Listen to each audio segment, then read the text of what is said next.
Welcome to my world. Welcome to my world. Give me a thumbs up just for the intro.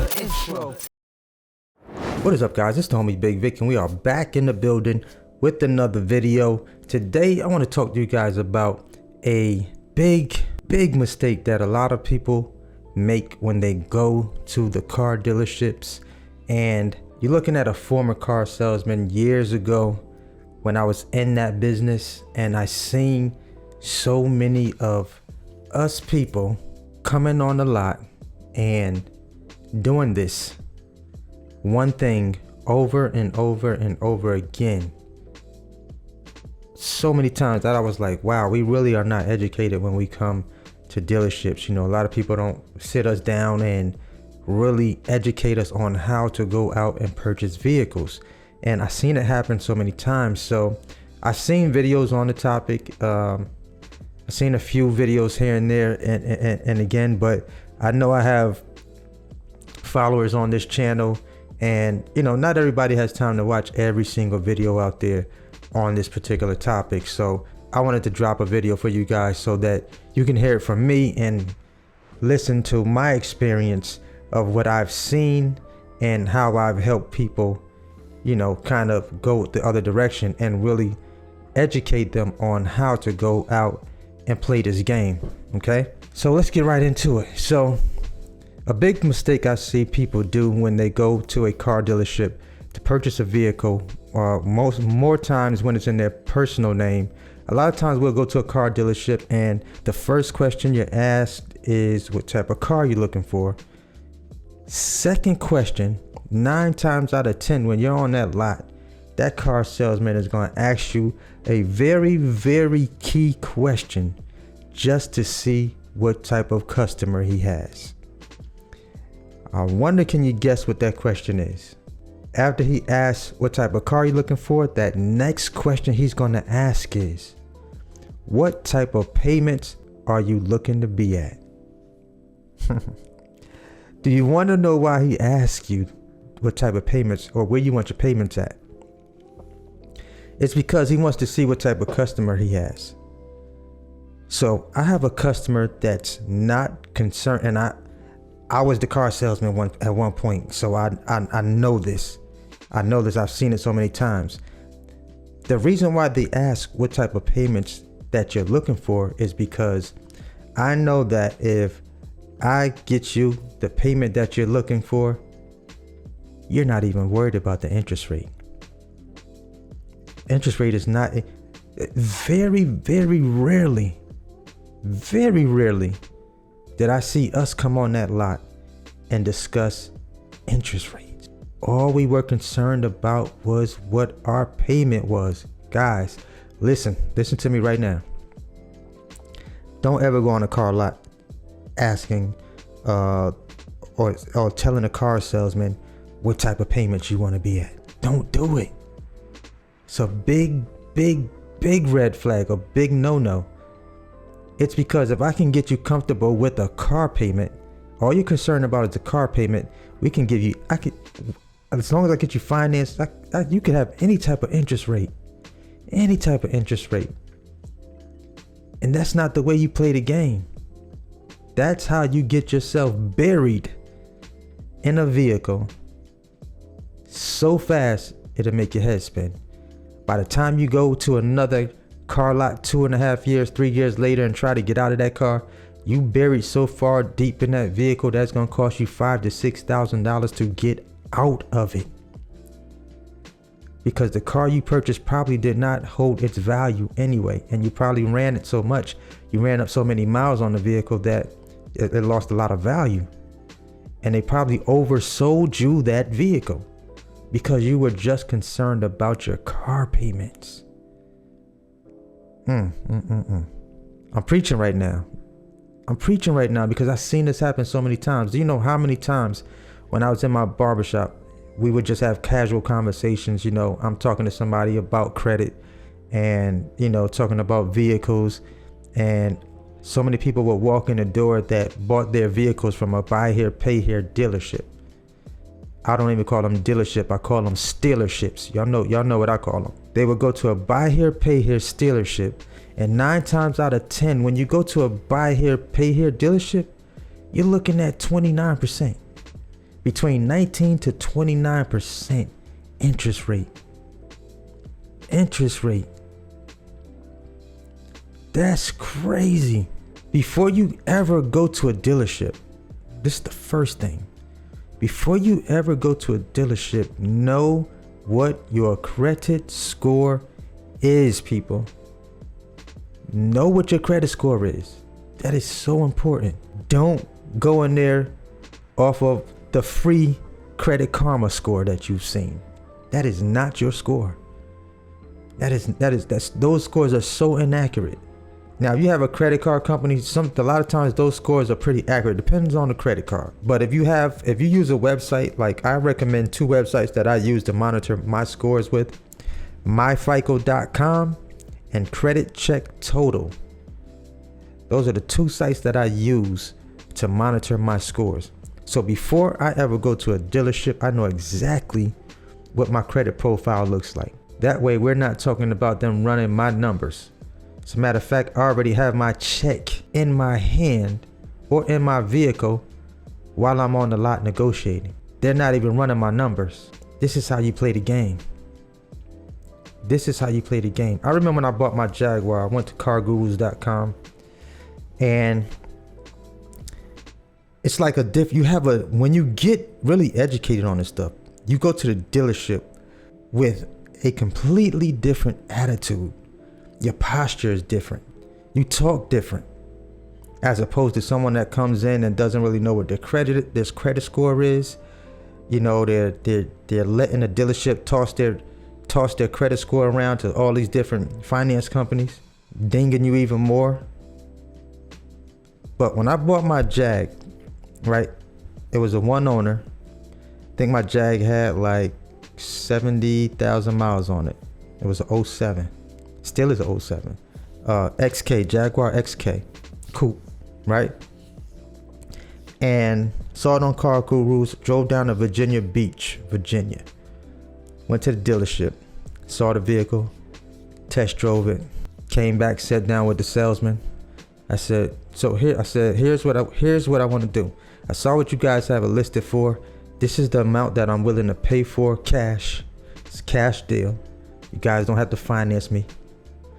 I'm willing to pay cash for this vehicle. I said, what I'm going to do is, me and the wife are going to go ahead and, go to lunch. Talk these numbers over with your sales manager. And, I'll be back. You guys let me know what you want to do. So I come back. Of course, anytime you go to a dealership, you're going to have that back and forth. You're going to play their game. You got to play the game with them. And I remember doing it when I was in car sales. They'll give you the sheet of paper. Y'all know I'm telling the truth. If you bought cars before, you know I'm telling the truth. They give you the sheet of paper to say, okay, well, this is what we can sell it for. Car salesman will more than likely tell you, like, okay, well, I'll tell you what, we'll put down what you're willing to pay for it, and I'll take it back over and see what we can do. You put your number down, you put your little signature next to it. That's what you're willing to pay for, and so we can close the deal. He brings it back over to the car to the sales manager. Sales manager looks at it. Really just shooting a Willy Bobo. Ain't really doing much. Just playing the game, seeing how much extra money they can get out of your pocket. So they're looking at the paper. He come back with another lower number. Not the number that you really want to be at, but it's a number. You look at it and like, that's the best you can do. They like, yeah, so we can't take this fee out. We can't take that fee out. This is our processing fee. This is the plates fee. All these different erroneous fees that they're making up these days. You're going to see those in there too. So after that, you play this back and forth game. Long story short, we came to the number that I wanted to be at. I pulled out my check.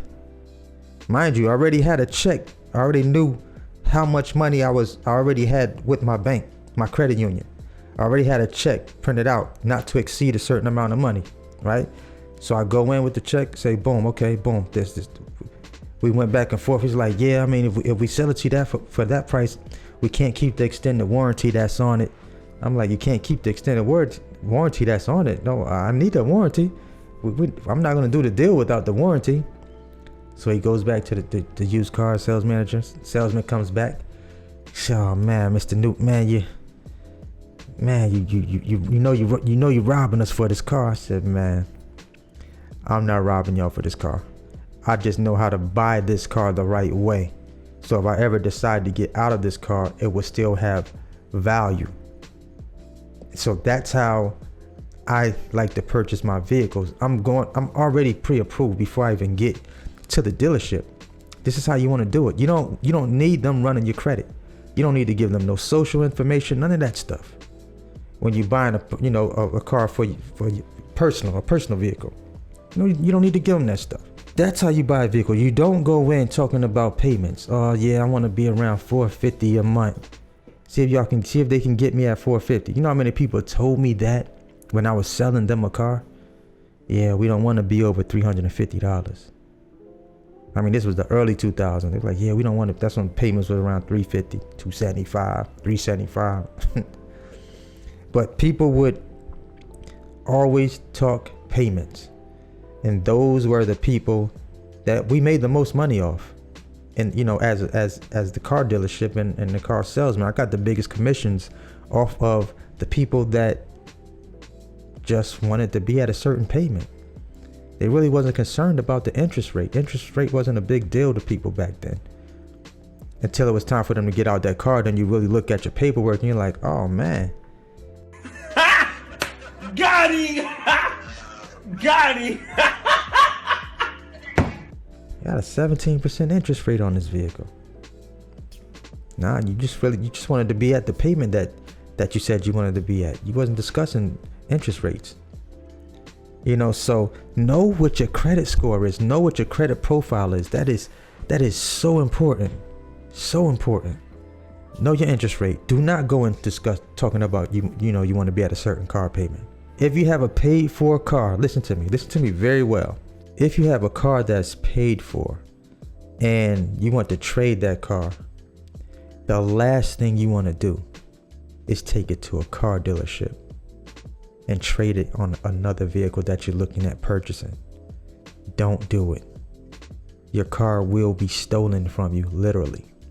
They'll give you X amount of dollars for your car. Let's say your car is paid for. Going to the dealership says, all right, well, let's say you're looking at a vehicle that's $30,000, right? Looking at a vehicle that's $30,000. Let's say they say, okay, we'll give you $6,000 for your vehicle. For your used vehicle, let's say they give you $6,000 for it. $24,000 should be the price of your new vehicle. By the time that car dealership finish with you by playing with them numbers, you're gonna be right back up to $30,000. Listen to me, I'm telling you what I know. You're gonna be back up to $30,000 and literally just gave your car away. I'm giving up car dealership secrets right now. They might not like this video, but it's okay. I'm here to educate the folks. You pretty much just gave a car away. You'd be better off selling that vehicle privately, doing a private sale, get your money that way, then go buy your vehicle. Don't bring it to the dealership. Sell it privately. Sell it privately, because these dealerships play so many games. So many games. So you got to be careful. And you have to know what you're doing out there. I'm gonna give you another quick story of a good buddy of mine, a real close friend of mine. He had, his credit score was over 700, but he had a friend that had a used car dealership, and he had a Jeep that he really wanted. And his friend was like, hey, I got the Jeep coming in, you can come up here and look at it. He called him up. He went to the friend to buy the Jeep from him, right? The friend did the financing for him at the buy here, pay here dealership. Let me tell you how I blessed him, because he had a strong credit profile. So there should have been no reason for him to actually buy it directly from his friend at the dealership, at the buy here, pay here dealership. Remember, business and friends is two completely different things. This man is there to make money. He's not there to educate you on the decision you're about to make with the car that you're buying from him. So he buys the car from the guy, Gets home, looks at the paperwork. His mom looks at the paperwork, and she's like, "What, do you see this interest rate?" He's like, "What you mean?" Looked at the interest rate, 29%. Now we're talking about somebody that has a score over 750. Over 750. So he came to me and was like, "Man," he said, "Man, you ain't gonna believe this, man." I said, "What?" He said, "I got the truck." I said, "What? So what? What's going on with?" So I told him what was going on. He went back to the car dealership with his gun on him. 357 hot. Cause the guy did not tell him what the interest rate was on the vehicle that he just purchased from him. I said, "Okay, boom. You got your paperwork. How much was the vehicle?" I think the truck was like 7,000-8,000, something like that. It was a used truck. 7,000-8,000 was the truck price. I said, "Okay, boom. Go to your credit union. Go to your credit union. You got your credit strong, so you ain't gonna have to worry about it. This is how you gonna get out of it. Go to your credit union. Go ahead and get a personal loan, because it's too late to get an auto loan from them now because you've already purchased the truck. Get a personal loan, or tell them you want to refinance a vehicle that you just purchased." So anyway, he was able to get out of the situation because his credit was strong, and he was able to go from 29% to 8% doing a quick refi with that vehicle. So listen, it's about being educated about the purchases that you make, especially when it comes to buying vehicles. Had he not known that, that vehicle would have been 29%. He'd have had to think of some other options to get out of that vehicle. But he was able to bob and weave up out of that one. I'm glad he was able to get out of it because he was highly, highly upset. But what he should have done was went to his bank first. Remember, I tell you guys, if you got a credit union, your credit is good, you got a good relationship with that credit union, go to that credit union first. Get that pre-approval. Or if you know the price of the vehicle that you're looking at, get that amount or a little above that. Because of course, whatever price that you see, unless you've already negotiated with the dealership the actual price that you plan on buying that vehicle for, just get a little more than expected. Ask for a little more than ask for a little more than whatever the price is of the vehicle that you're looking at. So he was able to dodge that situation. But that came from speaking to someone that was educated about that particular, on how to get out of that. So he got out of it. Long story short, you gotta know how to play this game out here. This credit game is big. It's big. This credit game is creating millionaires. This credit game is changing lives when you know how to play the game. Stop playing the game just to play. Play the game to win, you guys. But don't make the mistakes when you go on them car lots. Look out for that language when you go into these dealerships. Look out for the lingo. They know when they got one. They know when they have somebody that's green and don't know exactly what they're doing when they come on that car lot. Y'all already know what it is. Y'all know I'm gonna drop them gems for you. Make sure you thumbs this video up if you learned something, all right? Always hustle, never stop growing. The homie Bigg Vic TV. Let's go, let's get it, let's eat, baby. Wrong track, back to the long track. And it's okay to be rich. My mama always told me I was destined for greatness. But my mama also, she told me take care of the kids. And everybody